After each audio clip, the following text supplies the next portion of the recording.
Hello friends, आज हम active voice और पैसिव वॉइस के बारे में कुछ बताएंगे।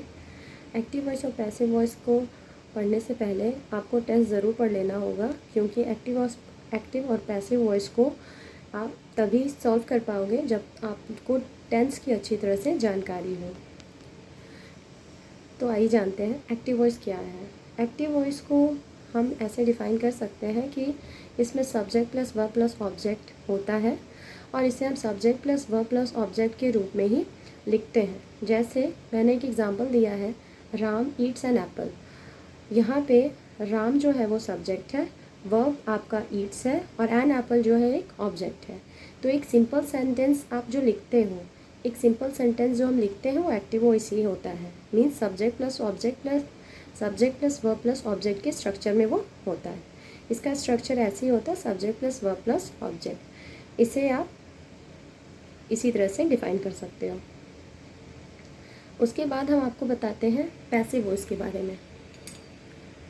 पैसिव वॉइस, तो पैसिव वॉइस का भी मैंने स्ट्रक्चर लिखा हुआ है। पैसिव वॉइस का स्ट्रक्चर होता है object plus helping verb plus verb, third form plus by plus object. Means passive voice में सबसे पहले ऑब्जेक्ट लिखते हैं, then helping verb, then verb, third form, then by plus object. इसी को हम इस तरह से डिफ़ाइन करेंगे। मैंने लिखा था राम ईट्स एन एप्पल, तो इसको जब हम पैसिव वॉइस में कन्वर्ट करेंगे तो ये हो जाएगा an apple is eaten by Ram. यहाँ पे राम ईट्स एन एप्पल को हमने पैसिव वॉइस में कन्वर्ट किया है an apple is eaten by Ram. क्योंकि एन एप्पल वहाँ ऑब्जेक्ट था, तो सबसे पहले हमने ऑब्जेक्ट लिखा है, उसके बाद इसका हेल्पिंग वर्ब जो है वो इज़ होता है। तो an apple is eaten by Ram. यहाँ एन एप्पल ऑब्जेक्ट है, हेल्पिंग वर्ब इज़ है, ईटन वर्ब है, verb means verb third form, by और देन ऑब्जेक्ट। जो एग्जांपल मैंने आपको बताया है राम ईट्स एन एप्पल, इसी को हम आपको एक बार फिर से डिफाइन करके बताते हैं। एक्टिव वॉइस होता है Ram eats an apple. Passive voice इसी को मैंने कन्वर्ट किया है, तो इसे मैंने लिखा है an apple is eaten by Ram.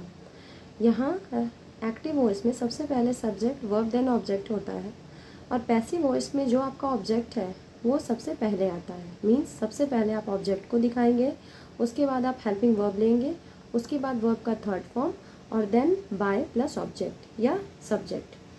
तो एन एप्पल एक ऑब्जेक्ट है, तो सबसे पहले हमने लिखा है an apple is eaten by Ram. तो पैसिव वॉइस का यही रूल होता है कि सबसे पहले आप ऑब्जेक्ट को दिखाएंगे, फिर उसके बाद उसके हेल्पिंग वर्ब को, उसके बाद वर्ब थर्ड फॉर्म, उसके बाद सब्जेक्ट। अब आपको ये जानना है कि इज़, एम, आर, वॉज, वर जो हेल्पिंग वर्ब है कैसे फाइंड आउट करेंगे कि आप कौन से हेल्पिंग वर्ब का यूज़ कहाँ पे करेंगे। इसके लिए आपको टेंस की जानकारी होना बहुत ज़रूरी है, इसलिए आपको टेंस ज़रूर पढ़ना है, तभी आप एक्टिव और पैसिव वॉइस को बना पाएंगे। हमने यहाँ पे एक्टिव और पैसिव वॉइस का रूल लिखा हुआ है, मैं अब आपको रूल बताती हूँ। तो सिंपल प्रेजेंट टेंस या प्रेजेंट इंडेफिनिट टेंस का पैसिव और एक्टिव का रूल ये है। सिंपल प्रेजेंट टेंस में एक्टिव वॉइस होता है वर्ब प्लस वर्ब का फर्स्ट फॉर्म। मीन्स अगर किसी सेंटेंस में वर्ब का फर्स्ट फॉर्म है या ये इसमें यस या ईएस लगा हुआ है, जैसे ही प्लेज, ही गोज़, तो अगर वर्ब का फर्स्ट फॉर्म है एस या ईएस उसमें जुड़ा हुआ है, तो यानी कि वो सिंपल प्रेजेंट टेंस है।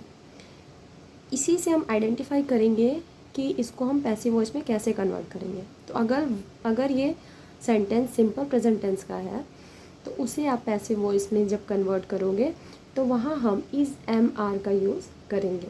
यानी कि वर्ब फर्स्ट फॉर्म अगर है किसी सेंटेंस में, वहाँ आप इज़, एम, आर का यूज़ करोगे और वर्ब का थर्ड फॉर्म।